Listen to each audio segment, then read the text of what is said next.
প্ৰথমতে আমাৰ ছাৰ আৰু বাইদেউক নমস্কাৰ ইতিমধ্যে বাৰ আমাৰ পবিত্ৰ ছাৰক নমস্কাৰ আৰু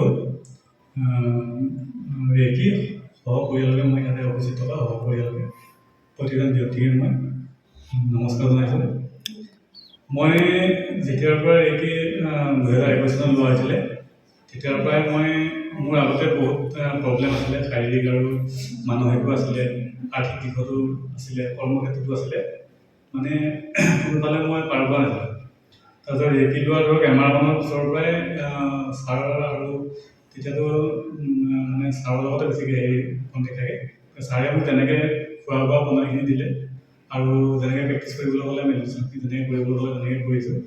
আৰু তেতিয়াৰ পৰা ধৰক দিনে দিনে প্ৰতি মুহূৰ্তে মানে আৰ্থিক দিশত আপোনাৰ কৰ্মক্ষেত্ৰত হওক, শাৰীৰিক মানসিক দিশত প্ৰতি মুহূৰ্ততে মানে প্ৰতি ছেকেণ্ডতে মই অলপকৈ মোৰ সুস্থ হ'বলৈ আৰম্ভ কৰিছিলে।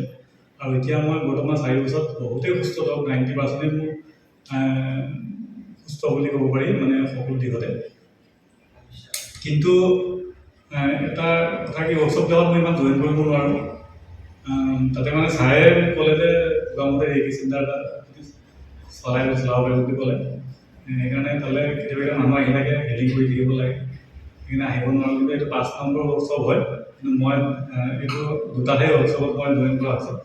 কিন্তু প্ৰথমটোত আহি মই যিমান ফিল হৈছিলে মানে তাতকৈ এইটো ৱৰ্কশ্বপত মই বেছিকৈ ফিল মানে এনাৰ্জি ফিলটো বেছি হৈছে। আৰু যোৱাবাৰ মই অহাতকৈ এইবাৰ নতুন মই কিছুমান মানে মেডিটেশ্যন দুটামান নতুন মেডিটেশ্যন শিকিব পাৰিছোঁ। তাৰপিছত আপোনাৰ আৰু এইখিনি প্ৰাণায়ামখিনি আৰু যোগাখিনি ভাল লাগিছে কৰি। এইখিনি নকৰিলে মানে মোৰ আজি এতিয়া এনেকুৱা লাগিব 3 দিনত মই ৰাতিপুৱা কিবা কিবি লাগি থাকে মানে ধৰক আহাৰ নাখালে তেনেকুৱা লাগি আছে। আজিতো কৰাই নহ'ল এইখিনি, তেওঁ বাৰু যি হওক।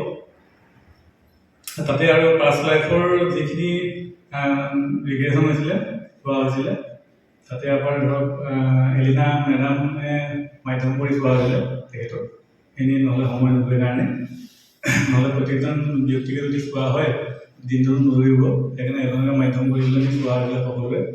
তাতে মই তেতিয়া সুধিছিলোঁ পাঠ্যক্ৰমৰ কথা, আৰু তেতিয়া ক'লে যে আপোনাৰ কোনো কাৰ্মিক কাম নাই, আপোনাৰ আগতেতো যোৱা জন্মতো ভালেই মানুহ আছিলে, আপুনি হাঁহি মানুহ আছিলে, এইবাৰো আপোনাৰ মানে এতিয়া যিটো জীৱন আপোনাৰ আগবাঢ়িছে সেইটো জীৱনত উন্নতি হ'ব, ধাৰ্মিক আধ্যাত্মিক ক্ষেত্ৰত উন্নতি হ'ব আৰু ৰেকি ক্ষেত্ৰতো উন্নতি হ'ব।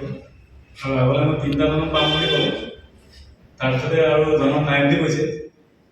সেইটো আৰু এতিয়াতো মই নাজানো, কিন্তু ধৰক এইখিনি এতিয়া ছাৰে কোৱা মতেদি এইখিনি ধৰক মেডিটেশ্যনৰ থ্ৰুৱেদি মানে আপোনাৰ ধৰক চেল্ফ লভ আৰু আপোনাৰ ক্ষমা, সৌভাগ্য, এইকেইটা যদি আমি ধৰক দিনটোত 2-3বাৰ কৰোঁ, তেতিয়া সেইখিনি মানে ভাল হ'ব বুলি ছাৰে হেৰি দিছে, মানে দেখুৱাই দিছে, কৈ দিছে। আমি তেনেকৈ সকলোৱে কৰিব লাগে। তেনেকৈ কৰিবলৈ আমি ধৰক অকল ময়ে নহয়, প্ৰত্যেকজন ব্যক্তিয়ে ধৰক আগবাঢ়ি যাব।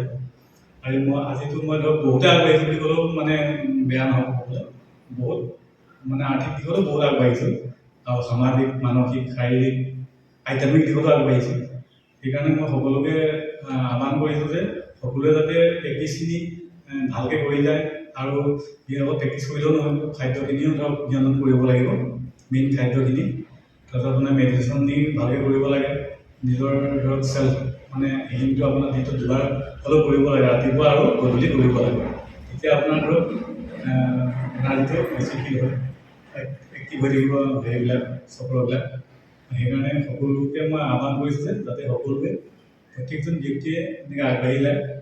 আমি পিছত সকলোৱে হয়তো আমি একেলগতে থাকিব লাগিব, গতিকে চেণ্টাৰত ছাৰহঁতৰ লগতে অনুমতি থাকিব লাগিব।